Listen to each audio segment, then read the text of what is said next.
So, Brad, I had one of the most surreal things in the world happen to me this morning, which is I've had a guest coming in from out of town, and they wanted to go to Disneyland. Now, Disneyland's far enough away from me, Anaheim, California, far enough away from me, where you can't just hop, skip, and a jump, get on a bus or get on a train or anything. I kind of have to drive them, it being Southern California. Right. So, but I have to tell you this because this is so weird. Driving them to Disneyland, the happiest place on earth, right? We're like 2 blocks away from Disneyland, 1 block away from Disneyland. I'm pulling into the parking lot of Disneyland, the drop-off parking lot of Disneyland, and every family has the Mickey shirts on. They all have a smile from ear to ear. They've been waiting for this day for all year, sometimes years. Yes. They've saved up. They're here. They're in California. They're in Anaheim. They're at Disneyland. They're going to the happiest place on earth. And then I drop off and I drive away, and for me, it's just a Tuesday again. Like, I've seen, it's like being shown the gates of heaven, and I'll be like, and here you go, now back down to hell for you. Like, I didn't get to go to the happiest. I was so close, Brad, so close. Oh, it's one of my least favorite movie tropes is when the person's in heaven, and then the angel says, no, you still have work to do. and that's basically what you got told. Get back to work. Yeah, like, so imagine me, like, I'm in my 10-year-old Honda Odyssey van. I'm like, oh, look at all these people. They've all got the ears on. They've got the little shoulder bags with their waters. They're ready to go on Pirates of the Caribbean or on Indiana Jones ride and all this sort of stuff. And then I'm right there with them. I'm one of the crowd. I'm at the happiest place on earth. And then 5 minutes later, I'm in the drive-through line of a Starbucks going, I'd like a large latte to assuage my sadness, please. I'm suddenly Ziggy going, well, no fun for me on a Tuesday. Oh, man. Ziggy. Well, at least you got the Starbucks. I hope you treated yourself to something extra venti. I did. You know what? I said I'm getting the extra shot today because I'm going to need it. That's right. Oh, That's man. right. And on that note, I'm going to say hello, everybody, and welcome to Comic Lab, the happiest place on earth about making comics. And the happiest place to talk about making a living from comics. I'm Brad Geiger, the editor of webcomics.com and the creator of Evil Inc. And I'm his friend Dave Kellett, currently changing my t-shirt from Mickey Mouse to my standard black t-shirt. I'm the cartoonist of Drive and Sheldon and co-director of Stripped. And this week's Hour of Comics Advice is made possible by your support at patreon.com/comiclab. So Dave, let's talk comics. Let's talk comics, my friend, and let's stop everything. Let's fire up that third mic because we have an incredible guest on the show today, Dave Blazek. Brad, tell everybody how awesome it is to have Dave on the show. So, Dave, we've got a special guest in studio today that I'm really excited to have on the show. We've been wanting to get this guy on the show for a long time, and finally we're able to do it. We're joined by our good friend Dave Blazek, whose Loose Parts comic runs in newspapers nationwide. You can check it out at loosepartscomic.com. And Dave and I actually worked in the same building for a number of years. You worked, Dave, in the marketing department of Philadelphia newspapers, which owned Philly.com, Philadelphia Inquirer, and the paper I worked at, the Philadelphia Daily News.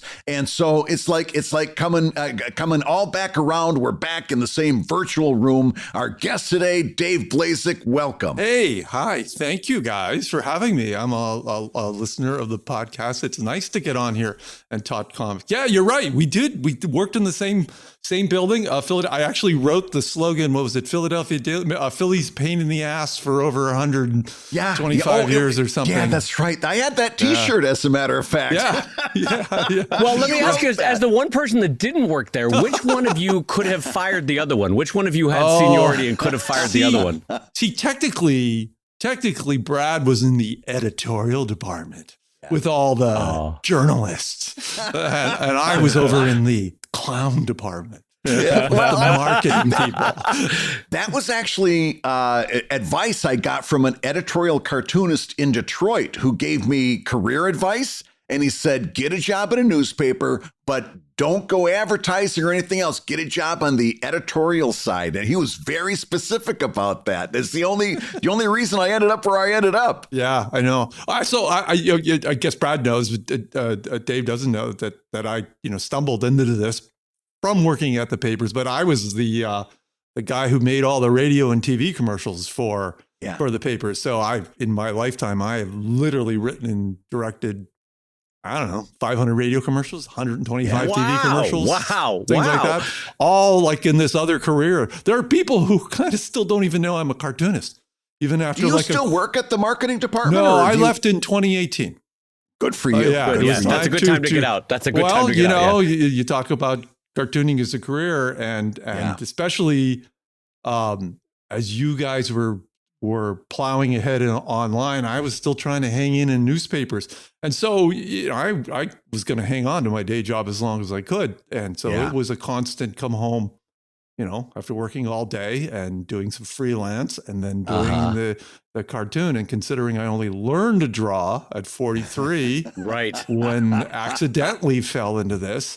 But it even goes back farther, Brad. We worked in a factory. I worked in a factory and you worked in a factory, I understand. Yeah, that's right. What you were making cardboard boxes. Is that correct? That's right. Oh my God, that's In literally Erie, a Simpsons Pennsylvania. episode. That's amazing. At the cardboard box factory. That's fantastic. No. Well, you got out of there and then you went to the Center Daily Times where you started selling advertisements. Yeah. And that's where you found out that you're not maybe a great salesperson, but you were really good at doing the creative part of advertising. Yeah, that's what happened. I couldn't find a job. I got out of college with my journalism degree at Penn State and couldn't find a job. Went back to work at the box factory that I worked at that paid for college. And that was great. I got laid off from the box factory. I was from Erie, Pennsylvania. I would go to the unemployment office.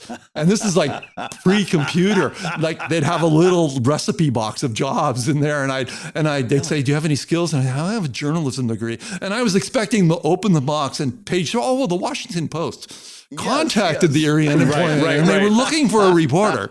I was just hoping. So anyways, the last class I took at Penn State, and I took it so I could sleep in the morning and have my afternoons free, was a course on salesmanship, and it was taught by the general manager of the Center Daily Times, the newspaper in State College. And I just started bugging this guy by sending him notes and letters, and sent him a pair of socks in a box with a note that said, "These will replace the ones I'm going to knock off." That's great. So You actually did that? oh yeah, I've done it That's several beautiful. times. I did it at the Inquirer too. And so he eventually hired me, and didn't have a job. I just had busted his stones. I think it was $7,000 a year, $7,200 a year or something. And I still became me a Yellow Pages and start calling people and selling them advertising. And then I graduated to like used car dealers and stuff. And I was a horrible salesperson. And then I started just making the ads. And the most famous one I sold a car dealer 2 blank pages. And he looked at me and said, "Well," I said, "Listen, so the first blank full page, we're just going to put at the bottom, really small type for the best deal in town, hold this page up to the light. And on the other page, we flipped his logo."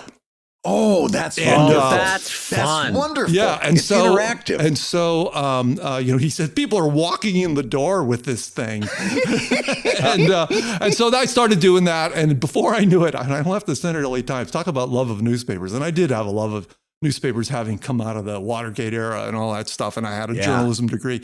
I ended up being a national sales manager, co-op sales manager, public relations manager, promotions manager. I mean, you name it. At one time, I sold an ad, came back, took the clip art, put it together, pasted it up. If you just give you an idea how old I am, pasted that bad boy up, shot the image, made the plate, put the plate on the press. Holy cats. Pressed the button, took the bundle off the back of the press, put it on a truck, and rode with the guy and delivered the bundle to the store. Oh my God, you're literally Ben Franklin in it. Just like every stage of the newspaper process, you're like, I've got it. Listen, I'm gonna make my own newspaper pulp. I'm on it. Whatever we need, guys, I'm here for it. But to condense this down, because so basically at the time, my wife, my current wife Eileen, we were engaged. She was living near Philly. I was there. I had to get up here. So of all that stuff, the fun stuff, the making the ads and the humor part of it was my favorite part. And it turned out there was an opening in the promotion department at the Inquirer and Daily News. And I called them because they were just acquired. The Saturday Night Times was acquired by Knight Ridder, as was the Inquirer.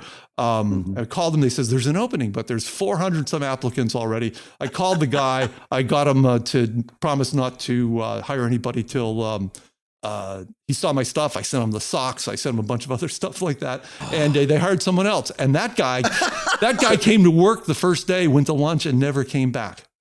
Ooh. Whoa, really? Yeah. And so he calls me and says, I'm not sure you can do the job, but my father told me to give it to the guy who wants it the most. And so they hired me. And I'm thinking, wait, I just moved for a job where the guy quit at lunchtime because there was too much pressure. And I was like, what am I getting myself into? But it turned out to be great training. Working in a newspaper is a great training for comics, right, Brad? Oh, absolutely. But let's talk about your appreciation for pressure, because I've seen a number of instances online where you're referred to as the accidental cartoonist, right? Because at one point, the legendary comics editor of the Philadelphia Inquirer, Ron Patel, kept coming up to you because he knew of your background. And we're going to get into that too, because you, along with our guest from the previous show, Jason Chatfield, you both have a background in stand-up comedy. So we're going to get into that too. But Patel knew that you had a background in comedy, knew that you were good at being funny. So he'd bring you these syndicated submissions and he'd ask you what you thought of them. And you kept saying, I can do better than that. Yeah. Well, I mean, I don't want to come off as cocky because I just didn't understand. Yeah. Comics mean different things to different people. Right. To me, I was purely looking for funny comics. Right. I remember I was the guy when The Far Side first came to the Daily News, tasked with doing the, ad saying we're adding a new comic. And I looked at this thing and was like, wow, this is unlike, the previous comics that were. So my bent was towards that type of humor. So when they sold me that stuff, and I was doing stand-up comedy or trying to do stand-up comedy in and around Philadelphia at that time. And all the radio commercials, as Brad can attest to, were almost all comedy commercials, like for the time that I was doing them. And so I only looked at it through that lens.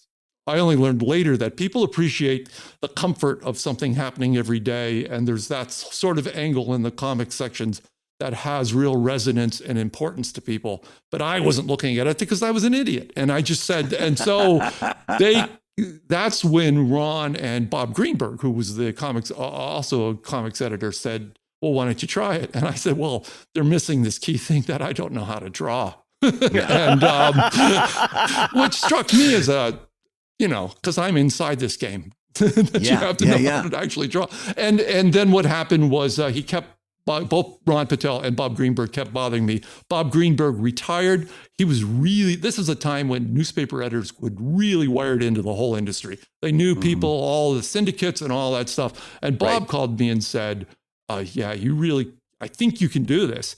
And again, don't draw, but I have a partner in crime, John Gilpin. Brad, you probably remember John, because as an aside, I was not known as Dave Blazek. I was known as Gilpin and Blazek. It was like Hall and Oates in the building. You were a creative team. Yeah, it was like Woodstein, from the Post. We were just literally joined at the hip, and we see John's great. We had drinks like last month, but he was a good cartoonist. He had stuff in. I think Playboy and the magazines that were still taken, and he still is a brilliant cartoonist and illustrator. So I wrote a bunch, if I recall, maybe 36 I wrote on a weekend, and John took them and over the following week drew them up and gave them to Bob Greenberg and didn't think anything about it. And a couple of weeks later, a guy from the then LA Times Syndicate flew into Philadelphia, took us to lunch, and at lunch gave us a contract. Wow. Now, I know this is not the way it normally works for people. And I was kind of perplexed as to why that was happening. Later on, I got some feedback from both the syndicate and Bob that at that time they were having trouble with people making deadlines. Like that kind of thing. And he really says these guys, they're deadline guys, besides being incredibly funny. And they did say it was one of the strongest submission packets. And but you're not going to have a problem with these. But a year into that, I had picked up another gig through them then, writing for Dr. Katz Professional Therapist. The Comedy Central show had a strip in newspapers. So I was writing that. So I was writing Loose Parts. John was drawing, and I was writing Dr. Katz after coming home. So that was 60 gags a month or so. And my kids are young and still doing this all into the wee hours. And then John got sick. He had a bout of cancer that he's been battling over the years. He's perfectly fine and healthy, but he was unsure of how much time and effort he'd have to spend. So he dropped out. Yeah. And that's when as the story goes, I literally, John says, I think that's the end of it. And I kept thinking, this is really fun. I mean, this, I don't know, coming at it in the middle of my life, I'd never really sort of considered doing it, although there's a side story to this, how you just felt clicked, like I was made for this and didn't know it. Mm-hmm. And so I called this LA Times Syndicate and I said, do you mind if I draw it instead of writing it? And they said, there was a pause and they said, do you know how to draw? Because they're professionals. And I said, no, but I can learn. And they said, okay, go ahead. Now, mind you, we're in newspapers. And I've got about ongoing. I've got like 4 weeks to I was a graphic artist already. I had some idea of how to get stuff onto paper and stuff, but early on, man, it took me hours and hours and hours of sitting in a chair, starting around 10 o'clock at night, every night, and doing this. And that was 25 years and 9,000 in a row now. 25 years ago, yeah. Well, the quote that we came across that really struck us, and I think it's worth talking over because it's fascinating, was that I think the quote that they said was something like, we thought it was easier to take someone who knew how to write a joke, knew how to craft the written language, and let them learn how to draw than to bring someone in that knew how to draw and teach them how to write. And to Brad and I, that stood out so much as how much the power of comics is in the writing and less so in the drawing. And I wonder, now that you look back on it all these years later, what are your thoughts on that in terms of having come into it from that angle? I think to some degree you are right. Although I came and I still envy really good artists. There were jokes that were only funny if they were drawn correctly. Oh, yeah, that's true. That's very true. I would write them and I'd have to trash them or put them aside because I just didn't have the skills to do that. As I got better, I started recognizing, oh my gosh, there's one where the drawing actually carries. I've crossed some sort of Rubicon here now. I've got to this point. But it was, it actually is funny, exterior stressors can force you into something that's very successful. Like the pressure of a deadline can force you. So my weaknesses forced me to write stronger and cleaner and clearer and, to make the joke as strong as possible, which was it was a fascinating process. But then as I got better, I kept segments of the style. It's sort of like remnants of a person who didn't know how to draw is still there, which is helpful for my cartoon. If my cartoon was too tight, the weirdness wouldn't come through. Right. There have been times where I've drawn a straight line, and I draw digitally now, or I used to draw a straight line with a ruler. But now I will draw a straight line, and I will use that, and I'll put another layer over the top and hand draw the line on top of it. As will I. Yes. Yeah. I have found the same thing, that a certain amount of perfection actually brings a coldness and an inhumanity to a drawing. Exactly. You're so much right. And I'll even put some wiggles in there because it. Yes, agreed. I will as well. Yeah, just a little zhuzh sometimes at the corner of a box or something to let you know that a human hand drew this. Yeah, exactly. And it's that weird kind of communication too. If like one lens of the glass is slightly bigger than the other one, that's not the worst thing for this weird person. Let's talk about that. We were together for an NCS event not so long ago, and you very kindly gave me a copy of your book, Magnificent Stupidity, by the way, which just came out. And paging through it as I was getting ready for this, I realized something that I haven't realized in all the years I've been reading your work. Almost everybody has glasses.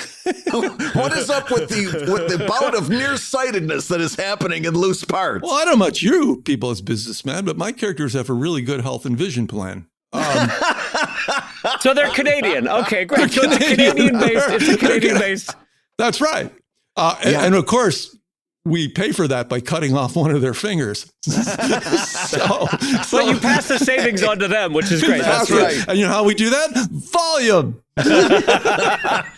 I feel like, though, with that question, Brad, I should put my glasses on. So now all three of us have our glasses on. All So have our that's glasses great. on. But there is something to a character with glasses, though, because it in a really subtle way that communicates that life is imperfect. This is imperfect. We're dealing with imperfections in our comic strips. And like, there's something, I don't know, every comic strip has a character with glasses, and it's just a subtle little way to let you know this is not a striding perfection of Adonis going through life.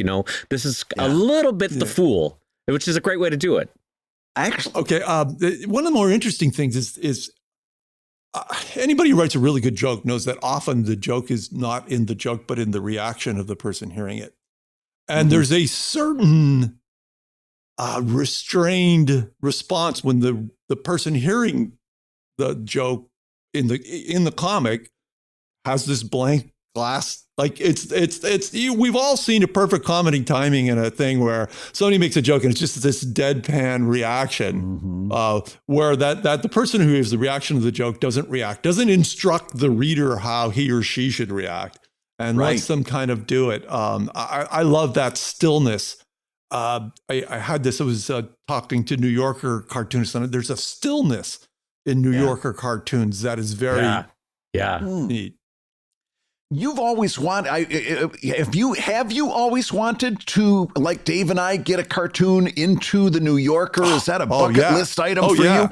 Have you been able to do it? Because out of the three of us, you've got the best shot. Your stuff is very New Yorker. Well, have you been able to cross that off your bucket list? A couple of weird things happened. One time, a New Yorker cartoon at one of the Rubens Awards stopped me and he says, I got this idea where we would, I'm playing with where we get a bunch of people together and we start our own company and we go to businesses and we give sessions on creativity and it works great because we all have that New Yorker card. And I'm not in the New Yorker. He goes, you're not? And then, I don't know if you've listened to this podcast. And then the offer was rescinded. If you haven't listened to the New Yorker Cartoon Caption podcast, these three lovely people, one in Wisconsin, two in the New York area, who are huge fans of the caption contest that runs in the New Yorker every week. Yeah. And it's so much so they started this podcast. And it turned out there wasn't another podcast about New Yorker cartoons. So over the years, all the New Yorker cartoonists are rolling through and giving 2-hour interviews at length. And they called me and had me on as the Tony Kukoc of the NBA, the best player not in the NBA. And they're like, why aren't you in the New Yorker? And I'm like, you tell me. I literally have a pen in my hand right now. I will do one right now. So to be honest, I've sent some stuff and it's hard because I have, and it's hard to come up with jokes that don't cheat my Loose Parts customers. They deserve the very best stuff off the top. Luckily, there is a certain different wavelength in there. It's almost I'm doing a jazz album when I sing mostly in this other genre, but now I'm doing a jazz album. And I've sent stuff up there, and it's an interesting process. But as you talk to even the other New Yorker cartoonists, it's a very opaque process. You send it, and you don't even get like an email back saying, we've got it. And that's all I ask. I just want to make sure my submissions aren't going to Larry in accounting. Right. Yeah. You know, and so I've tried. I've said maybe dozens now. But when I'm back on deadline here, the Loose Parts takes primary because the paper deserves my very best. And but it's fun, and I hope to get there sometime. We met Emma at the NCS. Brad, did you talk to her? Oh yeah, I think all three of us met Emma. Yeah. And what a talent, by the way. That's amazing to be able to take over the reins like that. It was fantastic. I got a little more talking to her.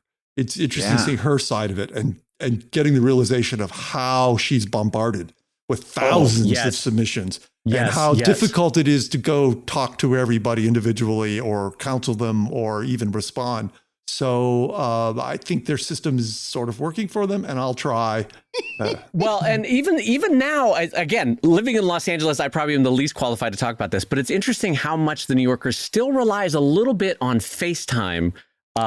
Sitting across a table, cartoonist and editor, in a way that's very 1930s and not at all, 2020. Hey, I'm going to send you a file of PDFs, kind of a thing. It's interesting that still happens. And also, by the way, I'm not sure it is though. I think the pandemic put a spike. Oh, maybe you might be right about that. Yeah, maybe you're right about that. I don't think they have that old Thursday morning. Everybody gathers in the office.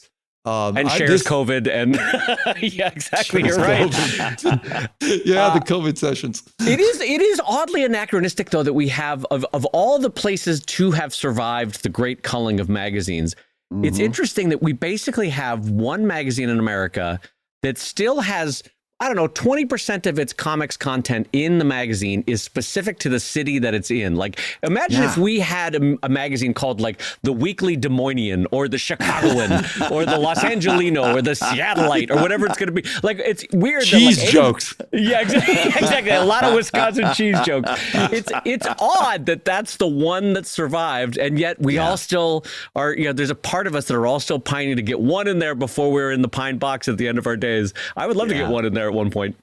So Dave, I know you've talked about doing like presentations in front of people and stuff like that. I know you obviously have to at some time or another talk to young people about cartooning, and they always ask you, I'm sure, for advice. How do I get into cartooning? What kind of advice would you give for somebody looking to get into cartooning from your perspective?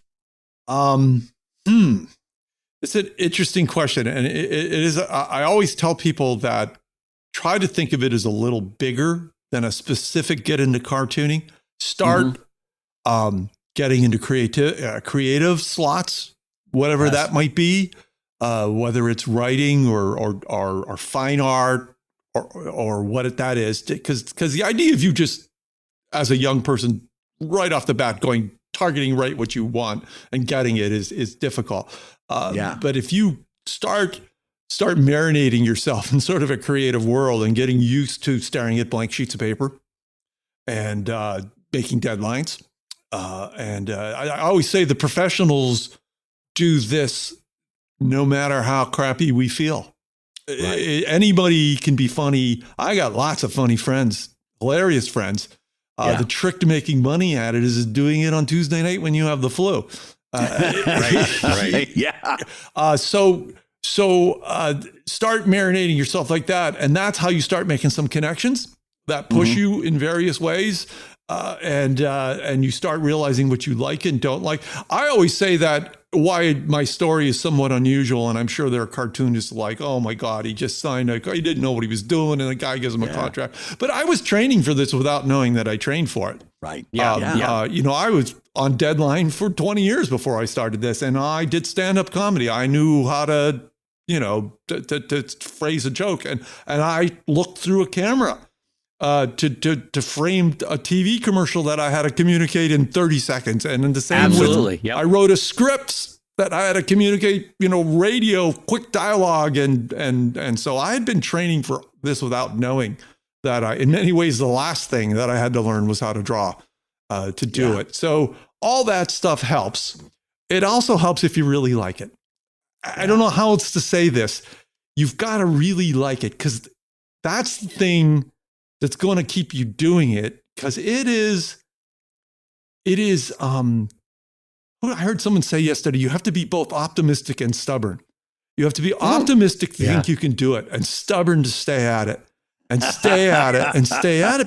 Because the fact of the matter is, somebody else is. If you're doing this just a little bit, there's someone who's hammering. That's just the numbers of our business. There's somebody who's doing, and you're only going to hammer if you really, really, really like it. And it turns out I really, really like it, and it's a inside. I feel it that it's the thing for me to do, and that's a big help. But you only know if you try. I always say it's weird. Making this switch at middle age makes me wonder what else I was good at and I don't know. Yeah. Oh yeah. Well, and I know you're very musically inclined as well. Yeah, well, that's sort of musically. Sort of, they use me to scare geese away from ponds. And, well, let me ask you this: as someone who's now decades in the trenches, when a younger cartoonist, they're 19, they're 22, something like that, they come up to you and they ask you what route you would recommend. And I know it's hard for any of us to prognosticate on that, but like, just out of curiosity, which route do you send them on now?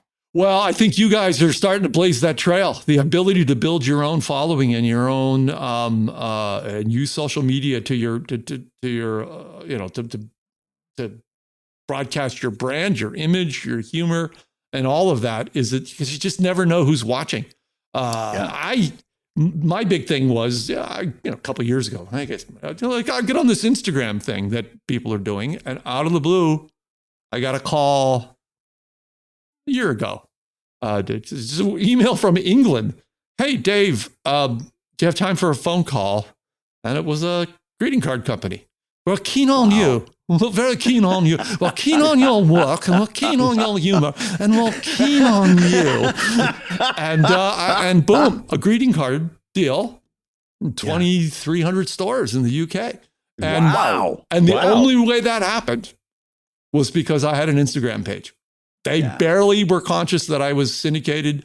They just saw the stuff there repeatedly and over the time. And when you get in the business, this struck me as odd, that how close to deadline many syndicated cartoonists are. I'm not. Yeah. That's because I'm scared. I live a life of fear. I don't want that deadline wave I am always ahead. I am sitting here talking to you on early April. My syndicate has all my cartoons through the end of May. By Monday, they'll have them through almost the end of June. Whoa. I have another 20 to 30 drawn, waiting to be assembled. I wrote a dozen yesterday, so there's probably another 15 in the waiting to be drawn. So this is kind of the schedule I'm on. But so in the business world though, we're waiting for this person's stuff to come next week. And it's a very, and part of the other advice I would give to people is just that standard parent advice. Show up on time, make your deadlines, be really nice people, like people like working with nice people. And be able to put yourself in the business's shoes about how not to be a pain in the ass. I'll get these things like sometimes, my editor will call me and say, I'm not so sure about this cartoon. Some of the papers like in the Midwest or somewhere, it alludes to suicide or something. It's your call, Dave. And so on the end, and I'm like, I'll change it. They don't need... I've worked at newspapers. I've seen what a pain in the ass job being a newspaper editor can be. They don't need me to be, I'm happy to do another one. That's what you pay me for. And I just do another one. So that idea of that should be just the baseline. Show up, deliver, get yourself on the right side of the creative mountain, and try to use social media and Patreon and stuff to build your audience as much as you can, and then who is it? Did Steve Martin say just get to the point where they can't ignore you. Yes. We get so good that they can't ignore you. Yeah, exactly. Yeah. Well, and I want to hit on one other thing, because it actually struck me. We don't talk about it that much in terms of skill building, but you had said, amongst all the other talents, have kindness as you operate in life. And having been both a cartoonist that's hired and more recently hiring other cartoonists for projects that I'm doing, it's interesting how sometimes that can be the delineator of who gets chosen for a job. Like, this person's an incredible artist, but they are a train wreck of a human being and are not very kind. You know what I mean? Yeah. So why not? Because if you're hiring, why not surround yourself with kindness and like people who have a joyful and optimistic outlook on life? And it's interesting how even that can have an impact on your career, both the stick-to-itiveness, both, the hard work and putting in the time, but also being kind as you operate in life. And that just struck me for a second, that I wanted to highlight that for a second. It helps if you're actually kind. It helps if you're not like a guy like me who has to fake that. It's good if it comes from the heart. It's really with Brad. It's like it's busting out at any moment. The folk kindness can only hold it in. It's like that belt that's doing its best. I mean, they can't see this video because Brad just choked a cat. He just choked the cat out. Just as we were talking. And I've got 3 more over there waiting to go, and it's just Tuesday. It's an expensive habit. It's really those cages. But so gratifying. So gratifying. Hey, if you're listening while you work, take a minute to stand and stretch. And while you're doing that, we're going to tell you why you should join us on Patreon. When you do, you're going to get hours and hours of podcasts that we've recorded just for backers. And exclusive Patreon posts that go even deeper on Comic Lab topics. And access to our exclusive Discord server, which is a thriving community of professional cartoonists. So you can support the show you love and get tons of actionable resources for your own cartooning. And listen, if you can't swing a pledge this month, we get it. No worries. Yeah, listen, you can still support the show by rating us wherever you get your podcasts. Just leave a 5-star review and a few kind words. That, along with mentions on social media, is incredibly helpful. Now, everybody, let's talk comics. Well, speaking of choking cats, let's talk about capitalism for a minute. So, because you have built a wonderful career in syndication, but the world is changing, and so it'd be fun and interesting to hear how you are approaching it, how you're facing this current moment. What strategies are you starting to adopt or have been adopting over the last 5, 10, 15 years that are now becoming a bigger and bigger part of your career? It's weird. I have this weird inverse career. I'd like to dispel the rumor or the thought that I still think there's this residual thought that if you're a syndicated cartoonist, you've made this big pot of gold in the sky and you're the made man. I was, when Loose Parts started out, it was in, 20 papers. Mm-hmm.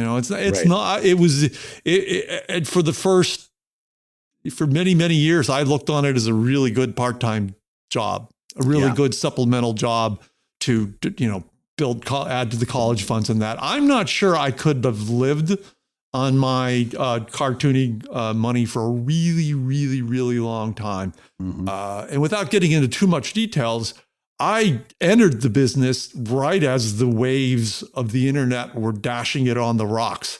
Yeah. So I was with the LA Times syndicate, which was slowly dissolving and was then, so I never got launched. The cartoon never really got a big launch at all. Never got a kickoff packet or a grand tour. Were they slowly reducing their salespeople kind of a thing just as you were coming on? Okay. Exactly. And then the Tribune company in Chicago bought them.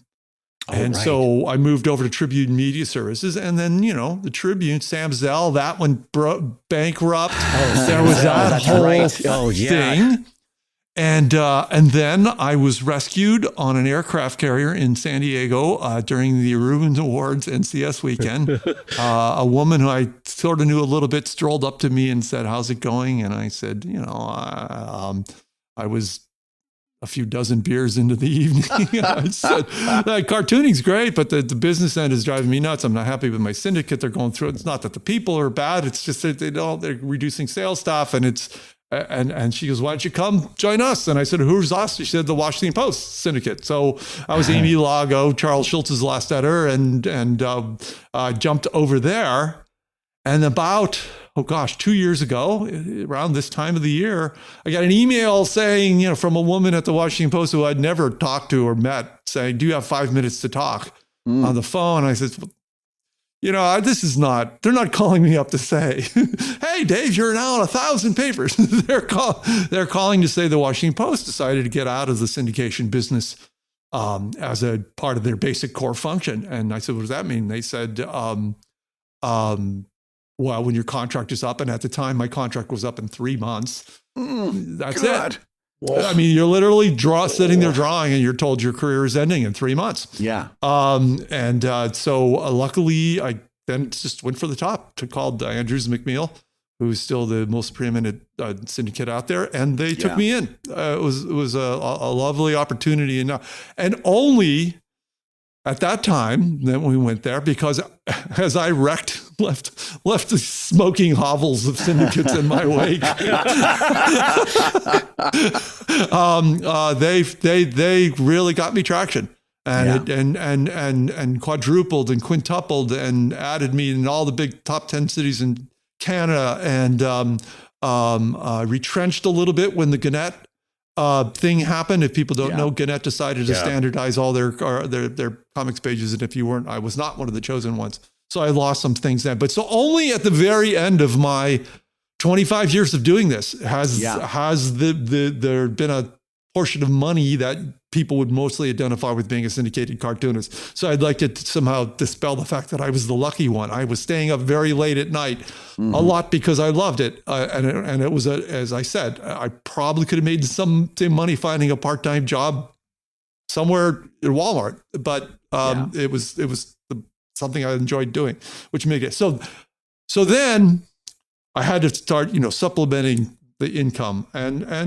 So I built my own website, as people were able to do. And I think, if I recall, the Tribune, it was either Tribune or Mirror, tried to put out a Loose Parts book many, many years ago with a publisher. And I just looked at the numbers and I said, this is what you get per book. Right. And so I just decided to try self-publishing my own. Yeah. And the pattern that it's worked out that I use is I try to do one every 3 years. That gives me 1,000 some cartoons to choose what I think are about the 200 best. So you get really distilled, squeezed juice out of the best of Loose Parts.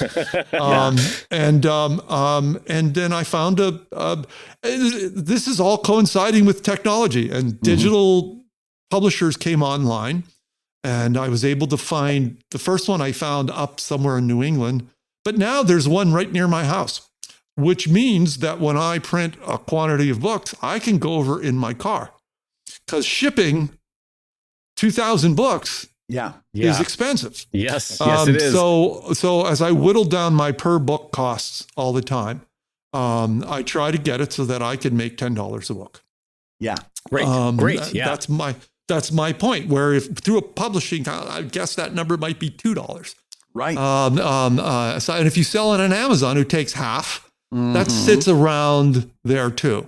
So I come out all the time doing that, and you can buy those through my website. And the bonus is I draw in every one. When you buy a book from me at loosepartscomic.com, I doodle in every one. I sign it to you. Amazon won't let you do that. I tried to say, can the ones I ship to you, no, we can't. We don't want, they have to be unmarked. It just struck me as odd. So when you buy through my website, and they're really good promotional things there. And when I give appearances or I go to comic, I don't do it a lot, but when I do to live draw events, I sell a lot of them and get to keep all the proceeds.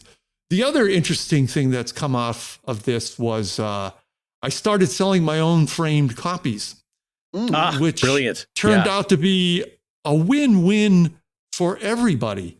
So I'm able to put, and by contract, I'm able to put in the bottom of all my cartoons, if you'd like a framed copy of this cartoon, go to loosepartscomic.com.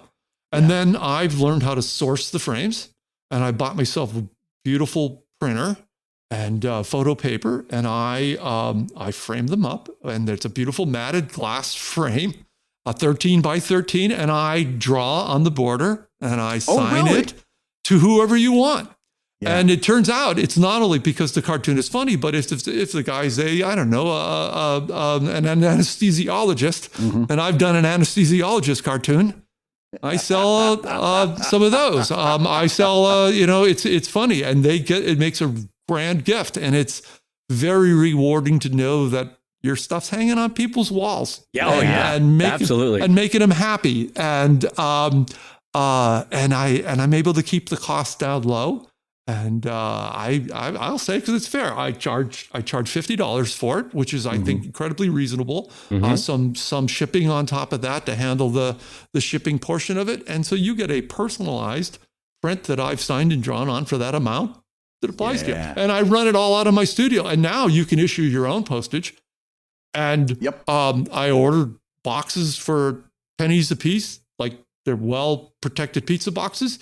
And I issue and even overseas, you can issue your customs forms, and I put it in a plastic bag and I hang it from my mailbox, and the postman picks it up.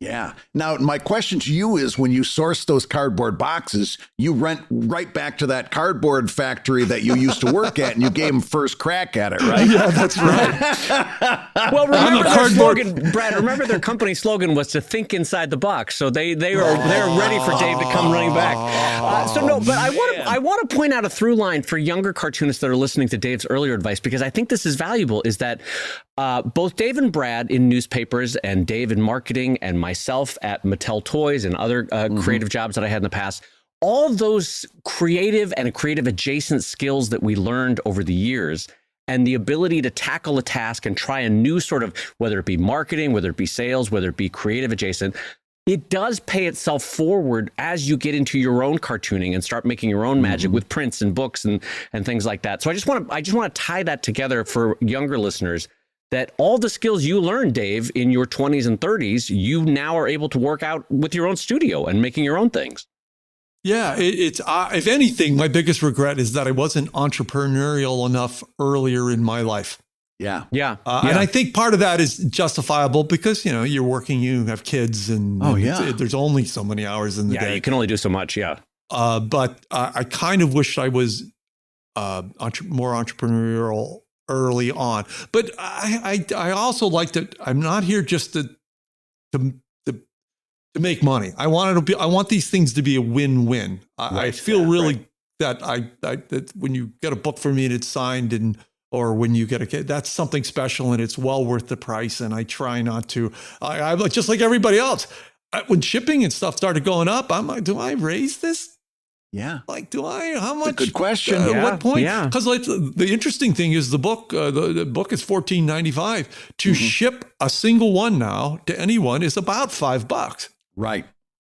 It's just to get it out the door. Now, and that's using media mail. That's using media mail. Yeah. Right. Yeah. That's and the cheapest option. At what point do I hold this line, or what point do I well, and it speaks to the fact that we're, as artists who are ultimately trying to, because we could all make more money in any other field we choose, virtually any other field we choose. But we do this because on some small level, we want our art to get out into the world and to bring joy. And you're right that it's not just purely a business decision. You're like, well, I also want it to be approachable and reachable for people financially, to be able to hang loose parts on their wall. I don't want to bankrupt them just so that I can make an extra buck. And so it is an interesting dance that we all do every time they raise rates or printing prices go up or this or that, because we're not some corporate behemoth. We want to keep our prices reasonable and approachable for the average person. So anyway, all of that it's neither here nor there, other than to say I completely agree with you that it's not so cut and dry in terms of raising prices. Yeah. Yeah, but it supplements it all works together in my case, in that the exposure I get from newspapers helps build my audience. Absolutely. There's a definite recognizability factor. When I added more newspapers, say, I wasn't in a lot of papers in California, but now I am, then you could just literally see the orders coming in. It's funny when people, and you guys have probably both been at this long enough that you've had this happen, when someone discovers you. Yeah. Like, oh my God, I just saw your cartoons and I just looked at it. It's great. You're really good. You should keep at this. Like, it's like, I always say it's like an indie band. Like you stumble on this indie band, you're like, I just found this band. Oh no, they've been at it for 35 years. Yeah. And it's just like, I always put myself as like the indie band that people sort of discover. Right. I'm not a housewife, Yeah. Well, let me switch gears for a second, because one thing that Brad and I consistently say on the show is that one of the hardest mountains to climb in cartooning is the single panel cartoon, and successfully landing that joke. It is inarguably one of the hardest things to write for, one of the hardest forms to write for. In fact, when Brad and I are able to land that plane on the rare times where we do a single panel, it's such a joy, because to us, it's the hardest thing to write for, And so, first of all, a doff of the cap to you on that, for doing that for decades and decades, landing that plane consistently. But can you talk for a bit about the unique, I don't want to say hardship, but the unique angles that one has to think of when writing for a single panel? Because you have to set up a joke, you have to do all the exposition for the joke, and then you have to land the punchline within one visual image, and usually 1 to 2 phrases. Can you talk to that for a minute?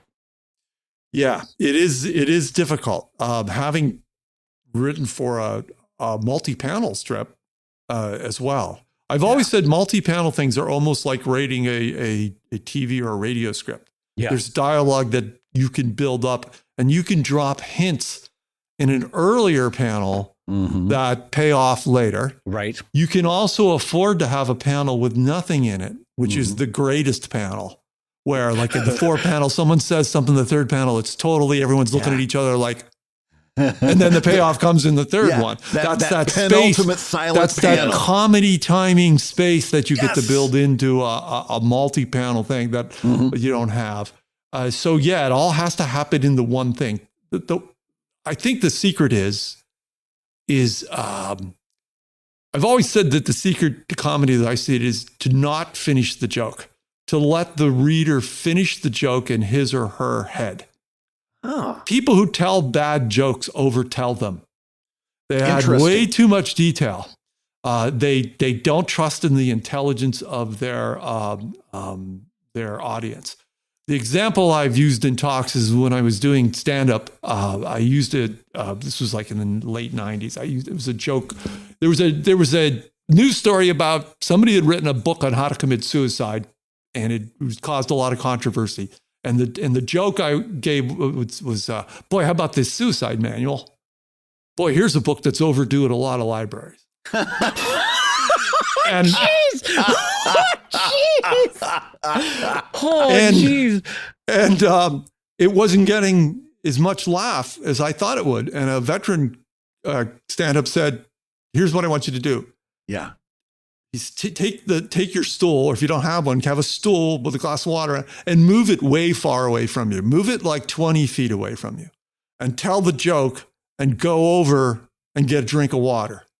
Because it's late, they're drunk, they have to figure it out. You rolled a hand grenade, but you haven't given it the time for the hand grenade to explode.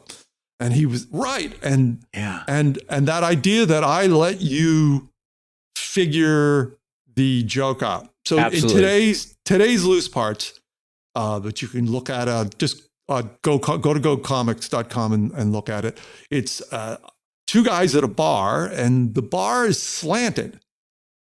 And the one guy says, yeah, I hear the corner seat is the best seat in the bar.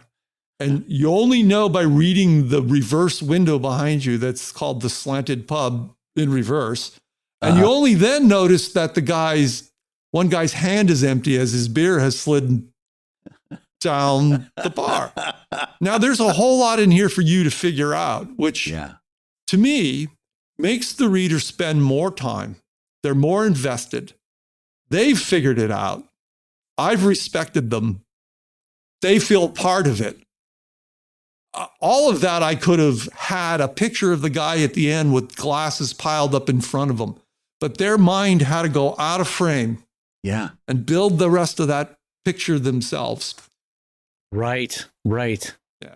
As a result of that, because this fascinates me, as a result of that, you end up cultivating an audience that's kind of a little bit more intelligent audience. You're cultivating an audience that that appreciates being allowed to think, that likes that, and then there's good and bad with that as well, right? It's great to have an intelligent audience right up until you've got a comic with a penguin and a polar bear in it. Oh, then yeah, those people. Because the dinosaur and people in the same. Actually, I did one last week. It was two people entering a doctor's office, like in your standard thing, and it was Dr. Godot, internist, and the one guy says to his wife, I think the wait's going to be longer than you think. Yeah. Somebody on Go Comics, their first comment was, another day, another Samuel Beckett joke.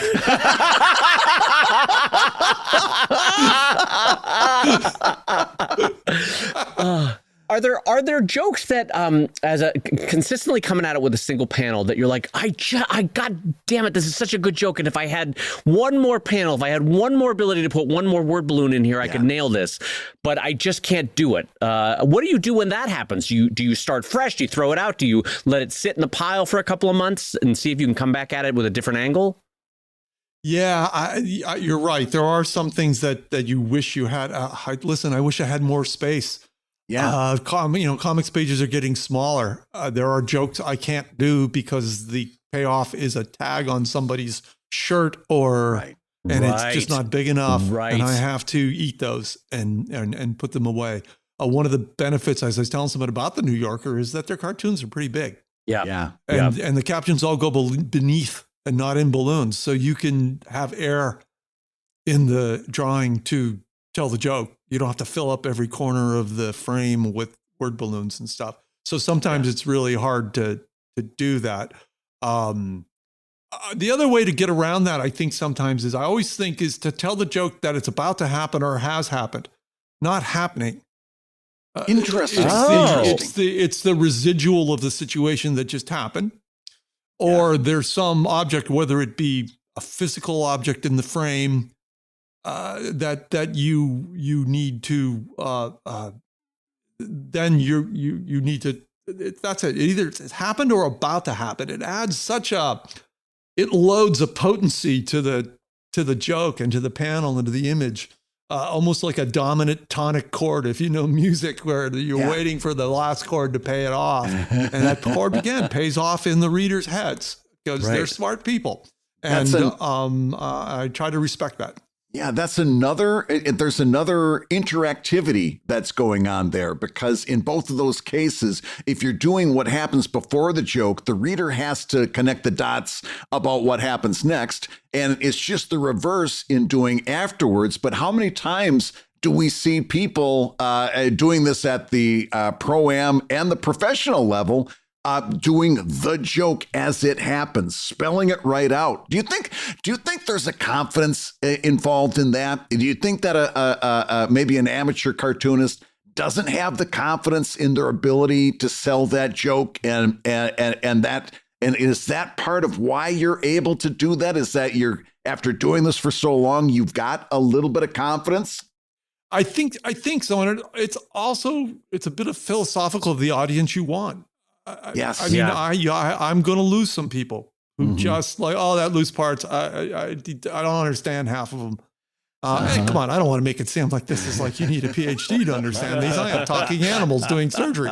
Right. But to some degree, I've done, and I'm not a particularly bright guy. I just have a bachelor's of art, bachelor's in journalism from stuff. But there's a joke I did one time. It was, called Sartre at Home.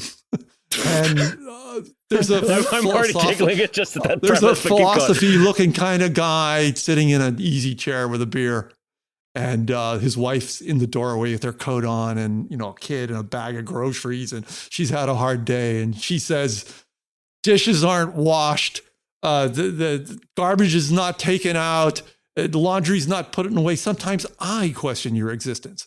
and for me, that's a twofer, because that's a Ralph Cramden joke. That joke has been in popular Dick Van Dyke Show, you name it, through the ages, that joke has been there. Right. So you don't have to know who Sartre is. Right. You just have to know that it's a philosophy-looking guy. When I said turned out, I remember this one. I did it, and then my editor wrote back and said, "You drew Sartre wrong." And I went, "What?" And he said, he was alive. Like there's photos of him. and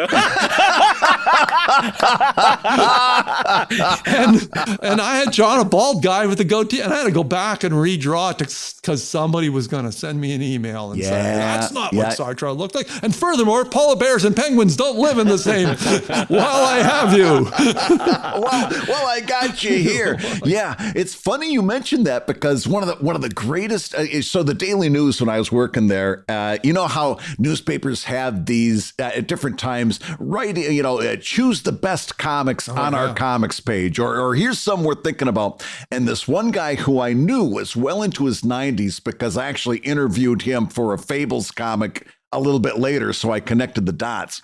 He wrote what I think is the all-time greatest comment on a comic strip that I've ever read. It was about the Nancy comic strip, and this would have been back in the early 2000s. He said, and I quote, "It's never funny, but I always get it." And I thought, oh my God, which is kind of like the opposite of what your approach is, where you're writing this stuff. It's love is. Yes. But I always get it. And I'm like, oh my God, what a wonderful way of thinking about it. There is a place for that. Yes. Again, there is a place for that. Oh, absolutely. There's a comfort. That's the that. comfort food of comic strips is the everybody gets it sort of thing. Yeah, absolutely. But listen, there's been enough intelligent, ironic humor around, and this is not new territory. So in a weird way, this is the new, I still occasionally get, you're a Far Side ripoff guy. I'm sure you And I'm do. sure Oh my that God. Mark Parisi gets it. I'm sure Dave Coverley gets it. And I'm sure Dave Whammon gets it. I'm sure everybody who does this kind of thing. And I just never understood that. I was like, if you liked, I know Frank Sinatra, and Frank Sinatra died, why not listen to Tony Bennett? Like, I'm not trying to say that I'm him and I'm a huge, Far Side fan from the first time I saw. And quite frankly, I've told this story probably too many times, but when I joined Andrews McMeel, who is still syndicating the Far Side and has done it, the Rubens were in Kansas City. We were out there. They had a big party in the headquarters of Andrews McMeel. And someone said, "Dave, did you see the wall?" And I said, "What wall?" And I missed it. But in their lobby is this giant wall of all the cartoons that Andrews McMeel has syndicated over the years. Biggest names there are, Yeah. Right. And including the Far Side. And there was my name on that wall finally. And I'm choking up a little now, but I went to a side hallway and cried. It was really a moment for me to even be in that same conversation of doing that. So, but I still get these old Far Side ripoff stuff. We're all trying to do a little variation of this tune. Yeah. And it's funny, we all kind of know each other really well. Matter of fact, Wayno, who does Bizarro, and I emailed him yesterday. He had a great gag, just a great gag. There was a guy returning a weighted blanket, and the guy was flat. He was like perfectly flat guy. It was a great job. So he and I and Parisi and over the pandemic, we would Zoom, we'd have these conversations, and we brought in Joe Dater from the New Yorker and Rich Powell and Maria Scrivan and Tara. So we have this whole little thing on the side we were doing for a while. We all kind of know each other and look at each other, which is another point I want to make is I'm incredibly self-critical, which I don't know if you can cultivate that, or I don't know if that's a thing, but I have seen lots of cartoonists kind of, I don't want to say coast, but get to a comfortable level and maintain that level. Right. I'm just, the way I get better is to write more. There's a tendency to write your bunch, and I generally write earlier in the week, and I do it purposefully. I sit in a chair and I write, and then I look at them, and the tendency is I've got it done. Hey, I've got my writing done for the week. I'm good to go. Let's start drawing these bad boys up. And if they're, no, I got to go back, man. I have to spend another day. I got to do it again. These aren't funny. And when I only, in a weird way, I only feel good when I'm in self-agony. that I am criticizing myself. Yeah. And it's still, at one hand, when you see someone else have a really good gag, and it's like, damn. And we've all been there. Oh, that's brilliant. I wish I would have thought of that. I would have thought of that. Yes. And it's good that I still have that feeling. And I think it's good for people to still have that envy a little bit about other people's talent, because I think that's the secret margin sauce that's going to push you over the top. Yeah. You just can't coast. And if you can develop that self-editor, right, deep and that self-editor, requires time. And that requires time, right? You don't just write something and run to the drawing board. You write something, you let it sit, you come back to it, you look at it in the cold light of morning, and you realize how funny you're not. Right? Yeah. And when you make some degree of success, you can see the temptation to just like, literally, no one's going to call me. Right. You know, and there's a thing about, there's this sort of thing you got to get past, like I try to get past too, is that, oh, listen, when I was not a great comedian, but I was in a stage where you prove it to me, Dave. I don't know who you are, but if, John Mulaney walks out, you're expecting it. You've paid there's this, the pump's been primed for you. Right, and to some degree, there's this idea that, Dave's in the comics pages, so he's going to be funny by default. Other people have vetted this and have said that this guy is funny. So the idea is that if I slip a stinker in there or one that's not so good, no one's going to know but me. It's kind of true. Yeah. And you could have this conversation with my editor. I just don't. So if it's both a curse and it might be some secret sauce for me that I just can't. And conversely, when I see someone mailing it in, it drives me bananas. It just makes me furious. This is such a truncated industry, and the spaces are so valued, and there's people who want it so much, right? And they're just dying to get it. And if you don't respect the gig, if you don't respect the form, it just drives me nuts, man. It just drives me. Like, if I ever see someone doing a panel, it's like the panel where it says, I just don't have any ideas today. Ha ha.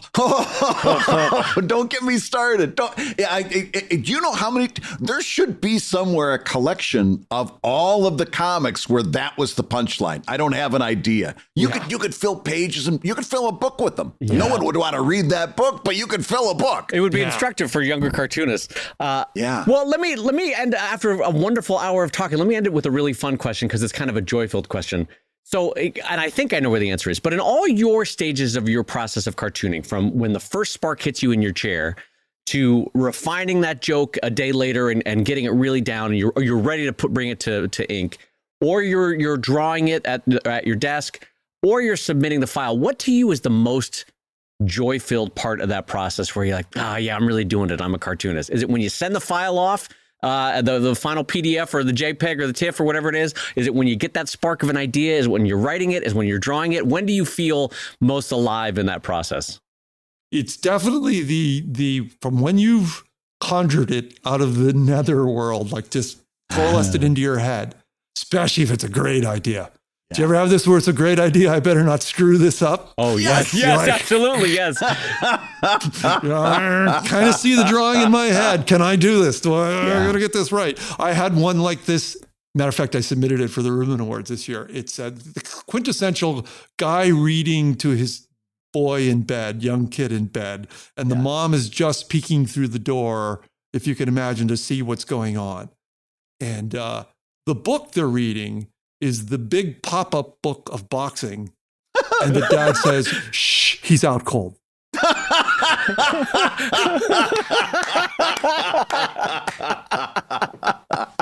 Oh my God. From the minute I thought of it, It just formed itself in my head. And I think I would literally said to myself, this is a Rubens entry. This is as good as I'm going to get. Do I not screw this bad boy up? So you're right. In that period, and that period is probably like a week from when I write it to it. That's where that you're in the soup. You're in the zone. Yeah, you're in that creative zone. You're not thinking about anything else but how do I pull this off? And then when it's done, you just sit back and French kiss. Chef's kiss. Well, listen, we're hoping for the best. We're hoping for a 7th NCS Divisional Award nomination for you. You've been nominated for Newspaper Panel 6 times up until now. Am I correct? Go figure, man. I mean, this is like the other cartoonists who nominate you, which I felt like an outsider for a really long time. And I kind of still do, because I'm in such awe and envy of the art and skills people have. The idea that I'm even in this conversation is still a little odd to me. So even after winning 3 times, 2019, 2020, and 2023, you still deal with imposter syndrome? The problem is, now that it's all electronic, I can't tape $20 bills to the entries. and you can't do nothing with socks. Let me help you. This is where Venmo comes in so handy. So the way I do it is no, it's great, and I don't want to get too serious. I try to honor that and earn it when I do it. Thanks for the tout, Brad. Well, congratulations on being awesome. We're going to be looking forward to seeing you at the NCS weekend in San Diego this year. Yeah, I'll be there. Dave Blazek of Loose Parts. You can read it in every newspaper that's worth buying, and at loosepartscomic.com. That's right. Where you can see the comic, you can see the books, you can see the greeting cards, you can see it all. Brought to you every day by Dave Blazek. Or go on to Instagram. I'm Loose Parts Guy on Instagram, and I try to keep like 100. I always add one and take one, so I don't want to give away the house. Really? So you're subtracting from Instagram every time you put one up? Because why would anybody need to? And I never... newspapers get first crack. The only way to see the fresh first stuff is in the newspapers. They get the first crack. I never simultaneously publish anything. I make sure the people who got me here get the very best stuff. Absolutely. And on behalf of us, I want to thank you for giving us the first crack at Dave Blazek here on Comic Lab. Oh, so the blast. This was great. I'd come back anytime, talk. Thank you so much for being on the show. This was a fantastic conversation. And congratulations on a wonderful. Like Dave said, we consider single panel comics to be the ultimate. And the fact that you deliver that so consistently funny really means that you're a special person. Well, that means a lot coming from 2 guys who know how to draw eyes. And with tremendous thanks for our guest, Dave Blazek of Loose Parts, I get to say that you've been listening to Comic Lab, the show about making comics and making a living from comics. Your hosts have been my estimable friend, Brad Geiger, the editor of webcomics.com and the creator of Evil Inc. at evilcomic.com. And my good friend Dave Kellett, the co-director of the comics documentary Stripped and the cartoonist of Sheldon at sheldoncomics.com and Drive at drivecomic.com. And estimable is not a word. I don't know why I use that. I don't think that's an actual English word. Good job, Dave Kellett. Never stopped you in the past. The Comic Lab theme song is used with permission from Andy Creighton at theworldrecord.net, and this episode was edited by the ever-wonderful Matt Woodard of Woodsong Productions over at www.woodsong.media. If you love Comic Lab, you can rate and review the show on Apple Podcasts or on Spotify, and you may hear your review featured on a future episode. And don't forget to keep giving us those 5-star reviews. They do help with the algorithm in terms of suggestions for other folks, so thank you for that. Thank you for that. I will say Comic Lab is made possible by your support at patreon.com/comiclab. So we'll go ahead and say that twice. patreon.com/comiclab.